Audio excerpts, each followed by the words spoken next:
Morning. Officials in Laurel County want the FBI to do its own inquiry into the death of Doug Harless. And the Kentucky Office of Homeland Security warns a new opioid has been found in Kentucky. Dedicated to Eastern and Southern Kentucky, this is WYMT Mountain News This Morning.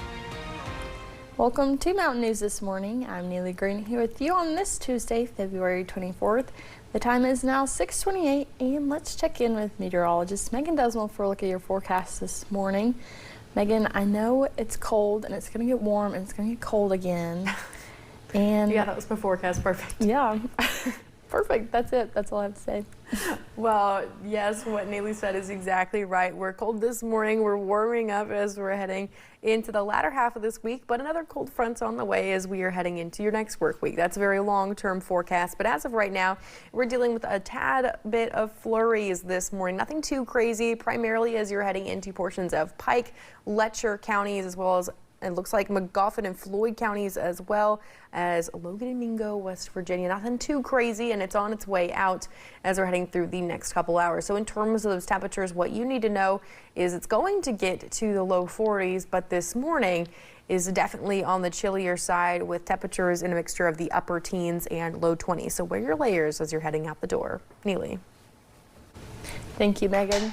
One Letcher County man was killed after a house fire during the weekend. State police say first responders were called to a home in the McRoberts area just after 7:30 a.m. on Saturday. Fire crews found the home fully engulfed when they arrived. After putting it out, crews found the body of 70-year-old Robert Mullins. Mullins' body was sent to the medical examiner's office in Frankfort. Police say no foul play is suspected.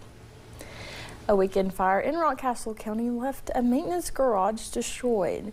Judge Executive Hal Holbrook says it was around 3:30 p.m. Saturday when dispatch got a phone call about smoke coming out of the roof of the road department. One firefighter was taken to the hospital, but Holbrook says they are expected to be okay. But the road department did lose some equipment in the fire. Holbrook says they are down 2 dump trucks out of their 5-truck fleet.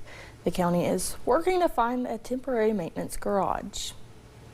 It didn't totally shut us down as far as hauling rock, but of course, you know, when you lose 2 trucks of your fleet, that does hurt a little.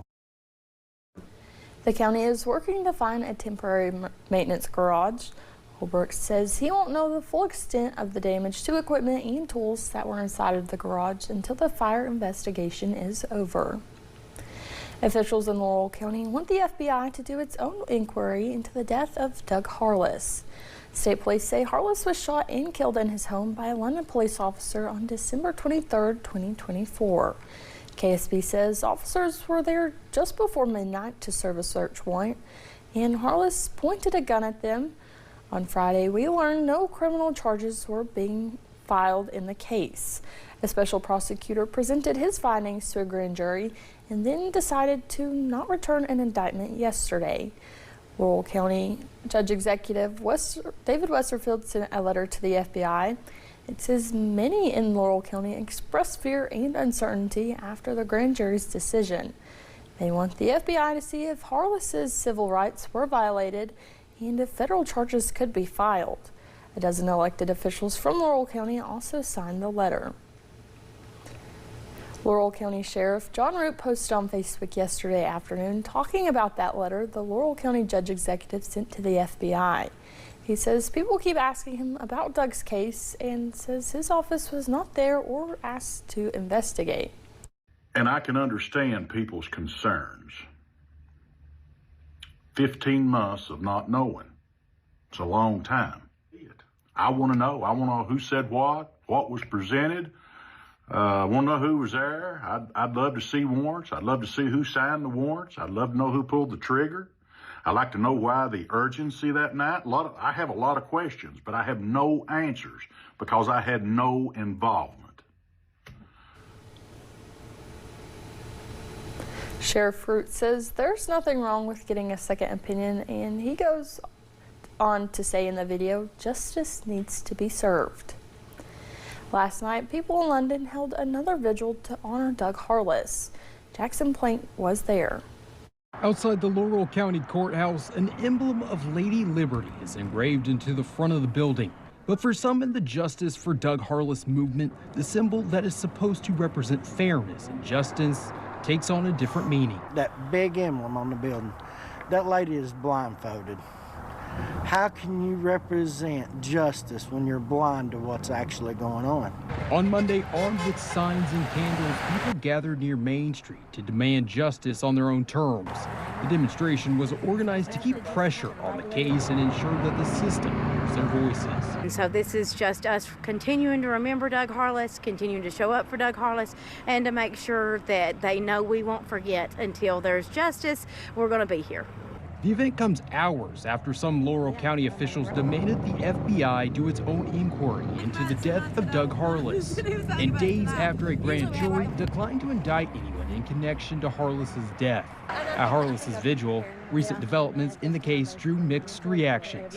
I was learnt to say if I don't have nothing to say nice, say something positive. And the good Lord allowed me to wake up and give me the strength and the energy to get out of the bed to keep continuing to fight for justice for Doug Harless. There's been a lot of highs and lows. You know, there was a real low on Friday and a good high today. I'm thankful more than anything. I'm thankful that people are saying that this deserves a second look. As the movement continued outside the courthouse, supporters' message is clear. They won't stop until Doug Harless gets the justice he deserves. Reporting in London, Jackson Plank, WKYT. There will be a Justice for Doug protest happening on March 15th at the Carnaby Square Shopping Center. An award-winning Appalachian journalist has died. The Tri-City News in Cumberland posted on social media that Jennifer McDaniels died last night after suffering a heart attack last week.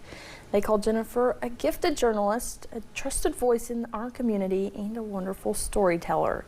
Funeral arrangements have not been announced. The Kentucky Office of Homeland Security warns a new opioid has been found in Kentucky. It's called cyclorophene, and just one encounter with it could be deadly. Authorities say cyclorophene is approximately 10 times stronger than fentanyl and is contributing to overdose deaths in neighboring regions, including East Tennessee. These things change weekly, monthly, yearly. We have to be involved. We have to get involved with the community. We have to talk to the children of our community.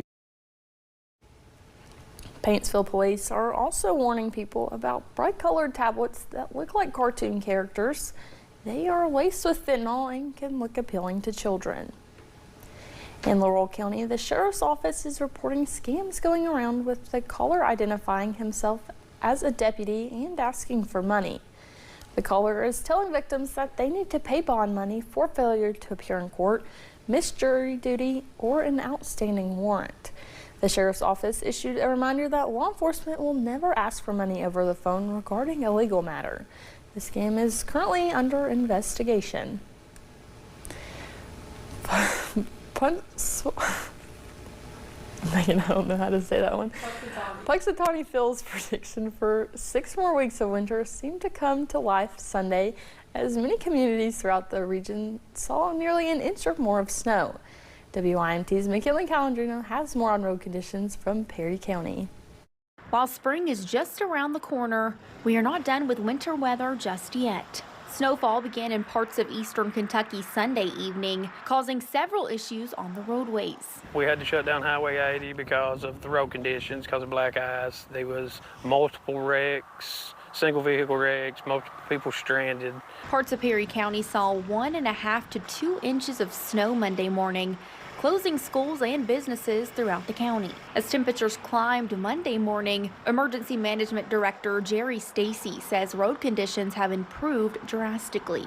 We've noticed a lot of the roads beginning to clear some, from some melting, and I do still think that we need to be really vigilant through the day and this evening and tonight. While roads may seem clear, officials say with high winds and the temperatures dropping back down throughout the night, their biggest concern is black ice. In a lot of cases, that's even more dangerous simply because you can't really tell that there's ice there. From looking at the weather forecast, it's really supposed to warm up middle of the week on and through the weekend, so conditions should really improve as we move forward. Until then, officials urge drivers to be mindful on the roads and allow plenty of time to get where you are going safely. In Perry County, McKinley Calandrino, WYMT Mountain News.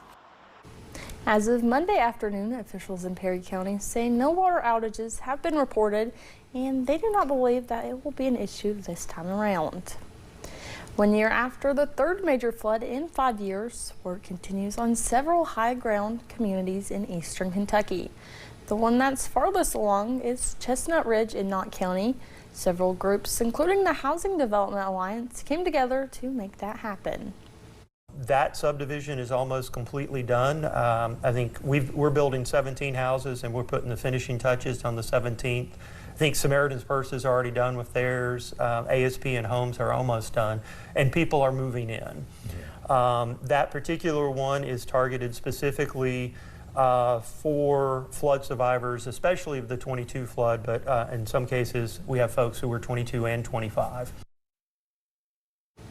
You can learn more about the higher ground neighborhoods, the overall housing shortage and affordability concerns, and more with HDA Executive Director Scott McReynolds at 7 on Issues and Answers. And that can also be found on WYMT.com. After 55 years of community work and philanthropy, a beloved Prestonsburg couple is preparing for a new chapter outside of the mountains. John and Jean Rosenberg planted their feet in Prestonsburg in 1970 and have not stopped moving. The couple has been instrumental in the creation of several projects and outreaches for their neighbors in need, from pro bono legal aid to family planning and science education. John, a 95-year-old Holocaust survivor, says the journey has been all about filling gaps in community care, and Jean says it has been a faith-fueled journey.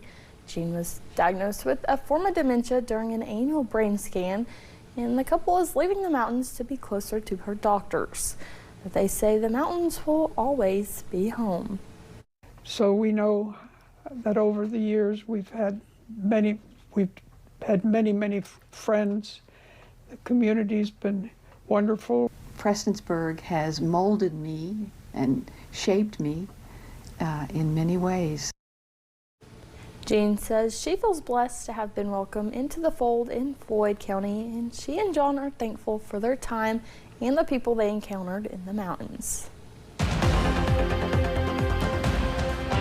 And those temperatures are still a very active part of this forecast. We're talking low 20s and teens for some. It's 16 right now in Monticello, 19 in Clintwood, and in Logan it's 25 in Manchester, 22 in Jackson. We're still looking at some slick spots on the roads this morning, so take it easy as you're heading out and about. But in terms of what we're looking at, satellite and radar, still also seeing some flurries. For the most part, it's cleared itself out. We're going to look partly cloudy for most of your day. Here's what you need to know as you head off to the bus stop. Again, some flurries are possible. We're looking at those cloudy skies otherwise, with temperatures in the low 20s. By the time you're heading home, expect a mixture of the upper 30s and low 40s. Neely. Thank you, Megan, and thank you for joining us. The time is now 6:41 and still to come on Mountain News this morning. There's electrolyte water, alkaline water, caffeinated water, but whatever happened to just drinking plain old water? We have more on the loaded water trend and what nutritionists say about healthy hydration.